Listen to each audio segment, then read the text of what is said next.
আসসালামু আলাইকুম। বদ্দাদের টিমটি কিন্তু এখন অনেক শক্তিশালী। দেখেন যে আপনি চট্টগ্রামকে নিয়ে এত ট্রল এত কিছু করার পরে যখন বিসিবির দায়িত্ব গেছে, এখন কিন্তু বদ্দারা সত্যিকার অর্থে বিপিএল এ অন্যতম ফেভারিট দল।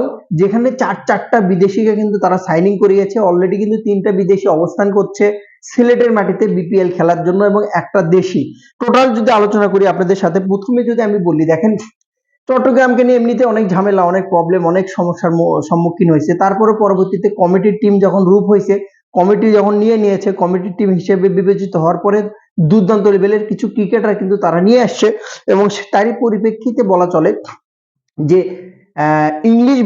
ইংলিশ ব্যাটার তারা কিন্তু ওয়াশিংটন তারা কিন্তু নিয়েছে এবং বলা চলে অ্যাডাম রশিংটন উইকেট কভার ব্যাটার, জানেন না কতটা দুর্দান্ত লেভেলের ব্যাটসম্যান এবং যে পরিমাণ ঝড় আইএল টি20 সহ অনেকগুলো ফ্র্যাঞ্চাইজি ক্রিকেট খেলেছে এবং বলা চলে পিএসএল পর্যন্ত খেলেছে। তো টোটালি কিন্তু একটা বলা চলে যে এখন পর্যন্ত চট্টগ্রাম কিন্তু যে পরিমাণ বিদেশি সাইনিং করিয়েছে দুর্দান্ত লেভেলের দলে কিন্তু রূপান্তরিত হয়েছে। যেগুলো প্লেয়ার সাইনিং করিয়েছে চট্টগ্রাম, তাদের নাম যদি আমি প্রথমে বলি, দেশিদের ভিতর থেকে সাদমান, স্পেশালি সাদমানের কথা আমার একটু আলোচনা করতে হবে। বেচারা অনেক মন খারাপ করেছিল। আসলে তার মতো ক্রিকেটার, সে যে টেস্ট ওপেনার তকমা দেওয়ার পরে তাকে যে কোনো দল নেয় নেই, তাকে কোনো দল তাকে পাত্তা দেয় নাই, অথচ সে কিন্তু যথেষ্ট ভালো ব্যাট চালাতে জানে। ওপেনিং এ কিন্তু খুব ভালো ছক্কা বলেন, আপনি চার বলেন, আপনি যেটাই বলেন না কেন, আপনি মোটামুটি স্কোর কিন্তু করতে পারে এবং বলা চলে যে এবার রিসেন্ট যে সিরিজ হলো সেখানে কিন্তু ৮০ রানের ইনিংসও ছিল তার, 50+ স্কোর ছিল আরো দুইটা। সো সেরকম একটা প্লেয়ার যখন আসলে বিপিএল এর দল না পায়, সেটা কিন্তু অনেক দুঃখজনক, লজ্জাজনক একটা বিষয়। যার জন্য বিসিবি কিন্তু তাকে চিটাগংয়ে একটা সুযোগ দিয়েছে, যথেষ্ট ভালো করবে আমার একটা বিশ্বাস। সাদমান সত্যিকার অর্থে ভালো ক্রিকেটার এবং ভালো করবে, আশা করছি সে ভালো করবে। অপরপক্ষে পাকিস্তানের হার্ড হিটার ব্যাটসম্যান এবং ফিনিশার আসিফ আলীকে কিন্তু তারা দলে ভিড়িয়েছে। বিশ্বকাপে কি পরিমাণ ক্যালমা চালাইছিল আসিফ আলী, সেটা অবশ্যই কারো কিন্তু অজানা না। সবাই জানেন যে আসিফ আলী কতটা মারাত্মক লেভেলের ক্রিকেটার। তো আসিফ আলীকে কিন্তু অলরেডি দলে ভিড়িয়েছে চট্টগ্রাম। যে কোনো সময়, অর্থাৎ আজকে যদি না আসে কালকে কিন্তু সে পৌঁছে যাবে। অপরপক্ষে আমির জামালের কথা স্পেশালি আপনাকে বলতে হবে। আমির জামাল এমন একটা অলরাউন্ডার যে বোলিংটাও দেখতে পাবে, ব্যাটিংটাও দেখতে পাবে।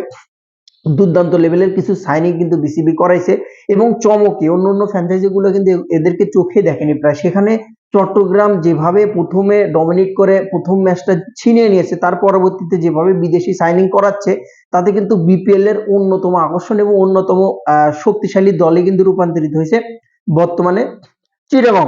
তো আমির জামালকে কিন্তু দরে ভিড়িয়েছে, বল ব্যাটিং দুটোই কিন্তু তার কাছ থেকে পাবো। এবং হাসান নওয়াজের কথা স্পেশালি বলতে হবে, ইয়াং ট্যালেন্ট, বর্তমানে ইয়াং ট্যালেন্ট যদি কোনো ক্রিকেটার থাকে পাকিস্তানের ভিতরে, সর্বোচ্চ হাসান নেওয়াজের কথাই আসবে, যার ইন্টারন্যাশনাল ক্যারিয়ারে কিন্তু 2টা সেঞ্চুরি, অলরেডি 8 থেকে 10টা ম্যাচ খেলার পরে কিন্তু দুইটা সেঞ্চুরি। সে বর্তমানে কিন্তু জানেন আপনি যে ভাইপারের হয়ে খেললো, বর্তমানে আইএল টি20ও খেলেছে। সো অবশ্যই কিন্তু হার্ড হিটিং এর দিক থেকে চট্টগ্রামকে অবশ্যই আপনাকে এগিয়ে রাখতে হবে। তো আসিফ আলী পাশাপাশি আমির জামাল, হাসান নেওয়াজ, 3টা বিদেশির পাশাপাশি কিন্তু আছে অ্যাডাম রশিংটন, যে কিন্তু wicket keeper batter, English batter. So সেদিক থেকে বলা চলে চট্টগ্রামের বর্তমান যে batting line, finishing line, middle order, যে কোনো দলকে টেক্কা দেওয়ার জন্য কিন্তু প্রস্তুত হয়ে থাকবে বর্তমানে যে চট্টগ্রাম রয়্যালস। চারটা বিদেশির সাথে সাদমান, অসাধারণ এক সাইনিং বলা চলে। 4টা যে সাইনিং করাইছে বিদেশি, তার ভিতর থেকে শুধু আসিফ আলী একটু অফ ফর্মে আছে, বাদ বাকি যতগুলো ক্রিকেটার আছে সবাই কিন্তু ফর্মে। অ্যাডাম রশিংটনও ফর্মে আছে, হাসান নওয়াজও ফর্মে আছে, আমির জামালও কিন্তু ফর্মে আছে। সো সব মিলিয়ে বলাই চলে যে যে পরিমাণ সাইনিং এখন পর্যন্ত করা আছে, তাতে করে ওপেনিং এ হয়তো বা তাহের বেগের জায়গাটাও কিন্তু খাইয়া দেবে, সেই কন্ডিশনে কিন্তু চলে গেছে।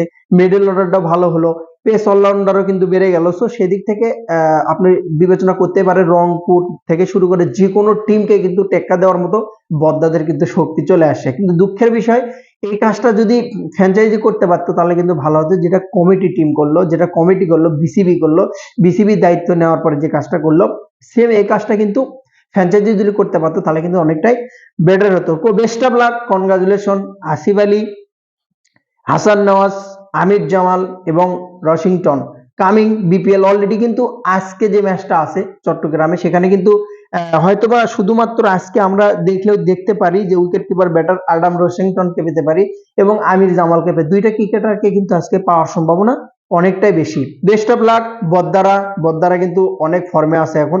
সো সেদিক থেকে যেহেতু চট্টগ্রামের নাম এখানে জড়িত, সো কমিটির টিম না বিসিবির টিম এটা বড় বিষয় না, নামটা জড়িত। সো চ্যাম্পিয়ন হলে কিন্তু চট্টগ্রামই চ্যাম্পিয়ন লেখা আসবে। বদ্দারা কিন্তু এই জিনিসটা এখন অবশ্যই ফিল করছে, যেটা ফ্র্যাঞ্চাইজি করলে হয়তো আরো অনেকটা খুশি লাগতো। বেস্ট অফ লাক বিপিএল এ আসার জন্য, কনগ্রাচুলেশন, স্বাগতম। ভালো পারফর্ম করে চট্টগ্রামকে চ্যাম্পিয়ন করুন এ কামনা করছি। সালাম আলাইকুম।